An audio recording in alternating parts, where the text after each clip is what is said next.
After that, it sort of clicked for me. I'm like, wow, I can just throw this data in a bunch of different places. And then I did it, and I went to Hunter, and I literally went like, look what I made, Mom.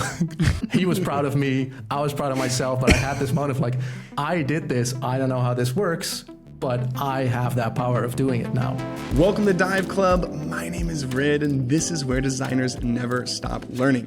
Now, this is a special behind the scenes episode because we get to see how the Framer team built their new homepage directly in Framer.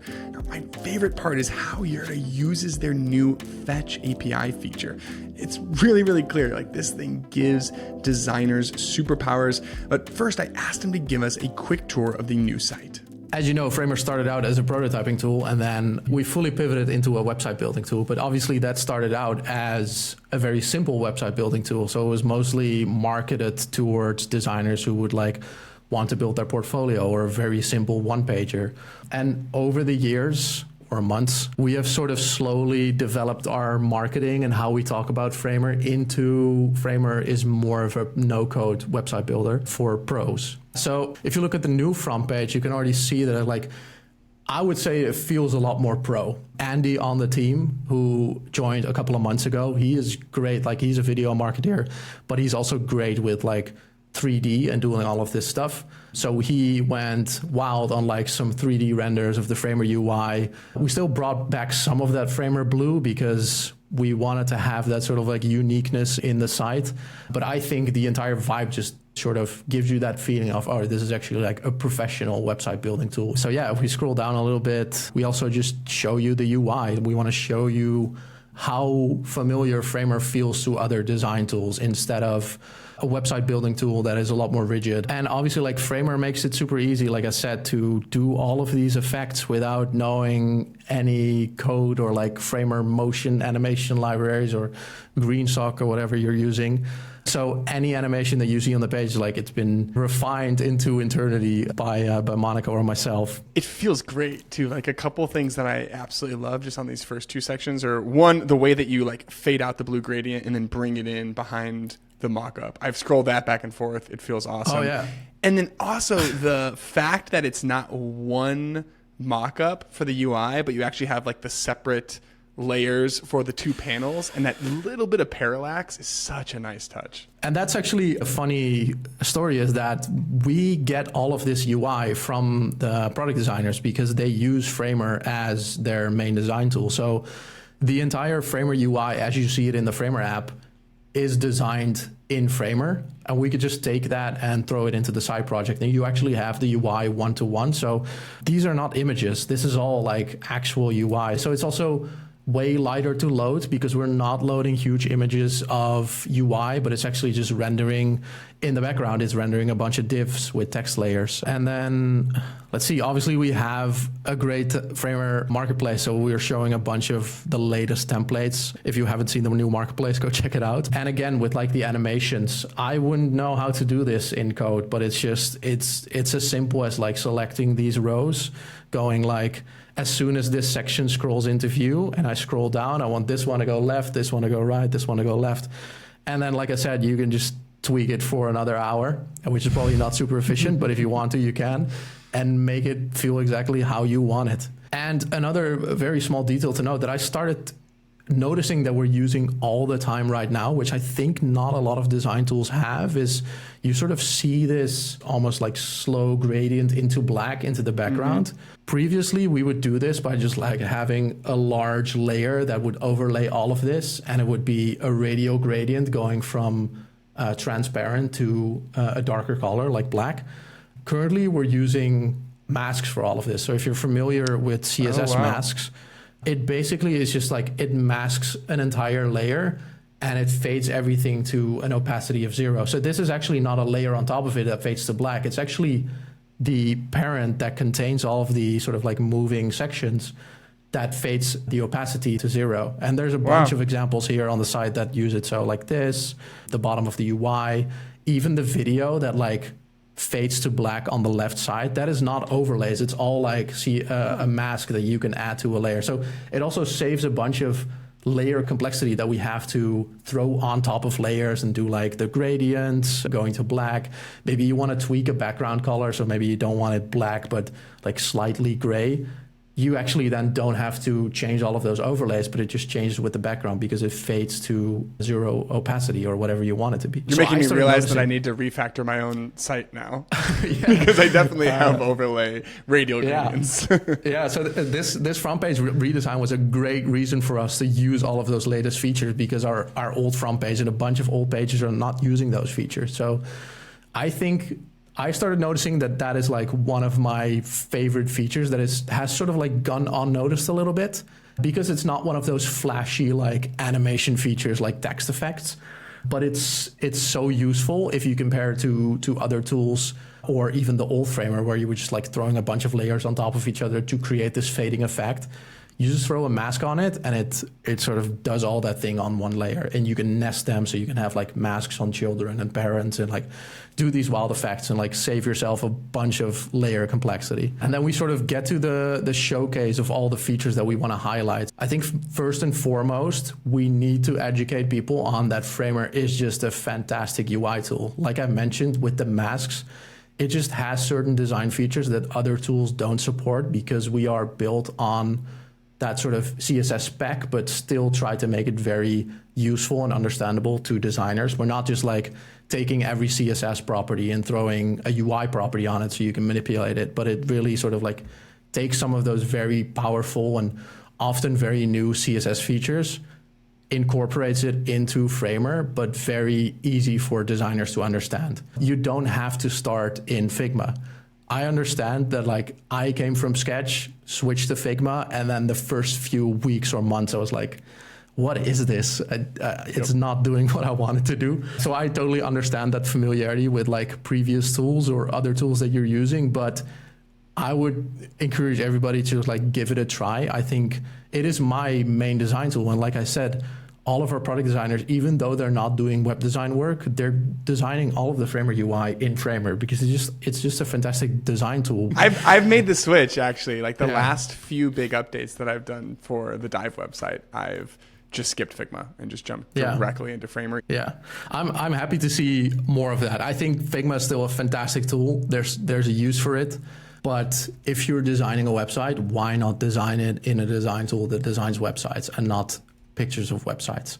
And I've seen more people make that switch where it clicks, where they go, I'm just going to start designing in Framer because it doesn't really make sense. I can do everything that I can do in Figma, I can do it in Framer. And then we have effects, an effect we recently introduced, text effects. It's so powerful because it's literally one click and you get this already sort of like amazing preset default effect. This is one that looks very similar to the linear website. They have this amazing effect where it scales every character or word down a little bit with this slight blur, and it just gives you sort of like almost like a depth effect. I think if I reload the page, we'll really see it. Yeah. So that is one of our default effects. I don't know if it was copied from linear, but full credit to them if it was. I think it's a fantastic default effect. And it's one of those examples where you can literally like select a text layer, click on effect, click on add, and it looks amazing. And then you go, wow, what if I can dive a little bit deeper? And then just tweak it. I did that for the Dive website. I just one click added the text effect on the hero copy, and it just looked amazing out of the box. And it took me like 40 seconds.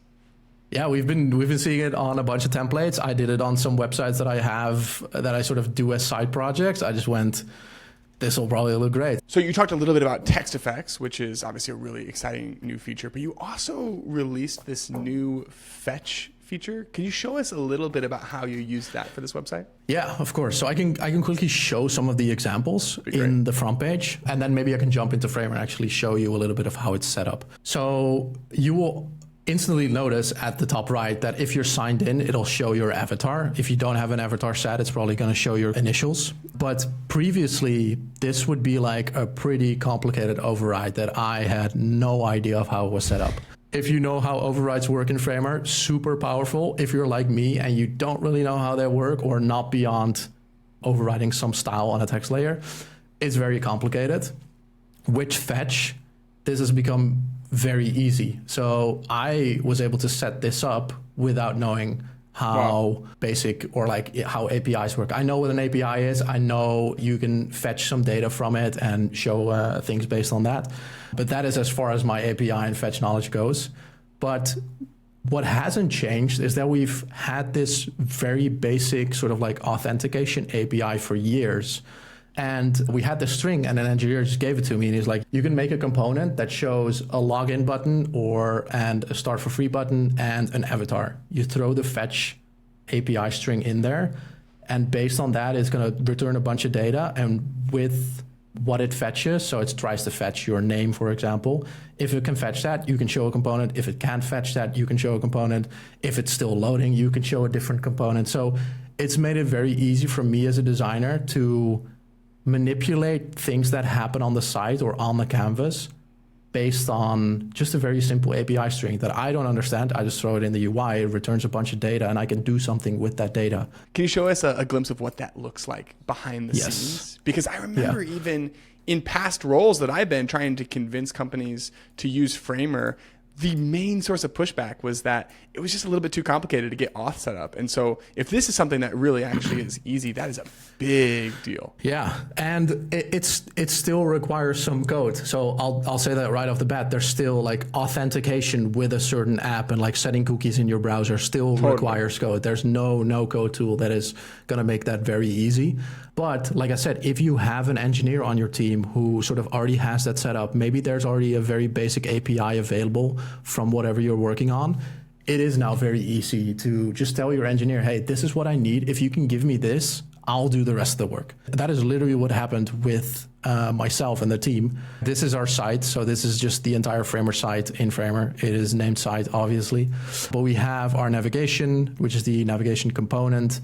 Inside of that, we have a component called login fetch. And you can see here that we use that API string to fetch the username. So if we throw this string into the browser, you can actually see all of the data is going to return to you, and it's going to show you a very simple list of like, you can get the username, you can get the avatar. So based on if I throw that in my browser, I can see, hey, there's a path called username. So if I just type username in here, it's probably going to return the username. If we jump into this, so these are just two button components. If you have an account, you can log in. If you don't have an account, you can sign up there. And then we have another button component, which is essentially just the avatar. And this has a variable set. So if we go in here, you can see on the image property, the avatar is a variable. So you can see all of your variables here. So it's showing the avatar, and then we have a default image, which is that sort of like default profile image. There's no variables on this. So like I said, this just has a link to framer.com/signup. And then if we go back to this, you can see that if we lift those variables, so if you understand how variables in components work, you can sort of like lift them out of it and use them outside of components. You can see that we lift these variables of the avatar outside of that component. So you can see here the default is sort of only showing the logging and the sign up state. And then this is where the actual fetch happens. So you can see here that on those variables that we created, so we have the avatar and the username variable, this is where the actual fetch happens. So like I've shown, here's that API that an engineer just gave me. I threw it in. I know from that API that I can fetch the username and the avatar. So you can see here that I entered username, and you can see here that I entered avatar. So now that API knows I can fetch those things from your profile. What actually happens in the background on the website is that if you're authenticated with the Framer app, we set a cookie in your browser, and then inside of the fetch settings, you can say include the credential. So this was explained to me by an engineer, so I'm not going to pretend that like I know how this works, but what they told me is that if you include your credentials, this fetch is going to make a call to that API, and it's going to say, hey, is this cookie set in this browser? Great. Here's two credentials for this user. So that's how your avatar is shown if you're signed into Framer, and my avatar is shown if I am signed into Framer. But like you can see, there's a few different variants here as well. So if you have that fetch set up, what obviously happens is that there's a default state, but fetches can take milliseconds, but they can also take a few seconds. So we need a sort of a loading state. So what I opted to do is I'm just going to show like a gray avatar, or like it's not even an avatar. It's literally just a frame that I drew that has some opacity on it. So by default, you're going to see that for like a millisecond, depending on how fast your connection fetches that info. And then if there's an error, you can also show an error state. So if I just delete these, you can see that if we have this, it knows that there's a fetch happening on this component. So it's going to say, hey, do you also want a loading state? Wow. So that is sort of how we got there. So let me quickly Command Z so I don't break the entire website. So this is all built in. Like, you don't have to think about all of this and setting it up in overrides or in custom code or whatever. It's just going to say, you're fetching something. You probably need a loading state because the fetch is going to load for a little bit. Also, what happens if there's an error? So it could happen that the API is down or whatever reason your connection is down. There's an error. It can't fetch any data. What are we going to show if that happens? And like I said, I have no idea how this API works. They just gave me that string. I looked at what data I could get back. And then based on that, I was like, great, I can do all of this with variants, show different variants based on if it's fetching, if it's loading, etc. It's superpowers. I mean, because in a similar place where it's like, I have a little tiny bit of front end savvy. I can understand the basic shape of a lot of code, but I will not pretend to understand anything about how an API actually works behind the scenes. I just want to be able to use it in my designs, and now that is possible. So this is really cool to see. There's so many great public APIs out there. It is literally as simple as throwing that API string in there, looking at what data that API can return. So most API documentation will show you like, hey, you can use the weather path and it will just fetch the current temperature for your location. You can link that to a text layer, and now that text layer is going to show the weather for your current location. And you can do this with a bunch of different stuff like the stock market, or there's also great private APIs that you need keys for, so you need that credentials thing, but it's all super easy to hook up to. So essentially our API is also private. I don't really know how it works. I just know how Framer works. I throw that string in there and I can manipulate my website with that data. So that was the first thing I implemented, and that worked. And then I went, oh, wait a minute. Now I know that I can get my avatar, I can get my name, I can do a bunch of cool things with this. Maybe there's some things you noticed where I was like, wait, we have some cursors that are showing like that you can do collaboration in Framer. Those cursors are showing names. What if I can just show the name of the currently logged in user on our website? So this is actually showing my name.